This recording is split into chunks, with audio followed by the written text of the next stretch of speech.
पछतावा। एक व्यापारी के पास 2 टट्टू थे। वो उन पर सामान लादकर पहाड़ों पर बसे गांवों में जाकर बेचा करता था। एक बार उसका एक टट्टू बीमार हो गया। उसे नहीं पता था कि उसका एक टट्टू बीमार है। व्यापारी को पहाड़ों पर गांवों में बेचने के लिए नमक, गुड़, दाल, चावल आदि ले जाना था।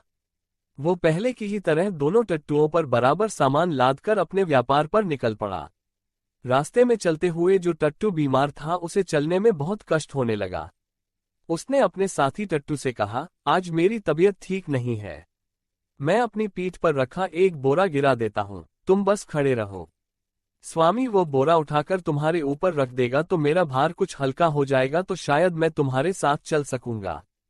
तुम यदि आगे निकल जाओगे तो गिरा बोरा मालिक फिर मेरी पीठ पर ही लाद देगा। दूसरे टट्टू को उसकी स्थिति देखकर किंचित भी दया नहीं आई। वो बोला, तुम्हारा भार ढोने के लिए मैं क्यों खड़ा रहूं? मेरी पीठ पर क्या कम भार लदा है? मैं अपने हिस्से का ही भार ढोऊंगा। बीमार टट्टू निराश हो गया किंतु कुछ बोला नहीं।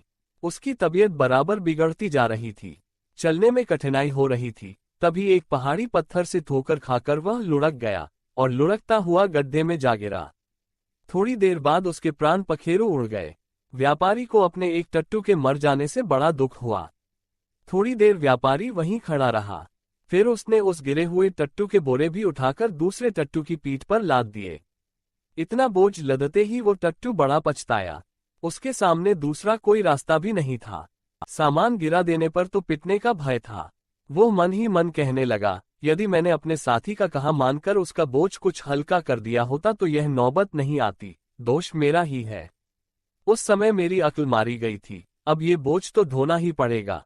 निराश होकर वह मंद गति से मार्ग पर चलता रहा और अपने भाग्य को कोसता रहा। साथी बिछड़ जाने का कष्ट अलग था। संकट में पड़े अपने साथी की जो सहायता नहीं करते, उन्हें पीछे पछताना ही पड़ता है। कहानी समाप्त हुई। यह कहानी अब यहीं समाप्त होती है। इस कहानी को हिंदी के प्रसिद्ध लेखक प्रेमचंद ने लगभग 100 वर्ष पहले लिखा था। हमें यह जानने की उत्सुकता है कि यह कहानी आपको कैसी लगी। यदि कहानी का विषय या इसे प्रस्तुत करने का ढंग आपको अच्छा न लगा हो, तब भी हमें अवश्य बताइए। साथ ही यह भी बताइए कि आपको किस प्रकार की कहानियां अच्छी लगती हैं। हम आपकी पसंद की कहानियों को यहाँ लाने का प्रयास अवश्य करेंगे।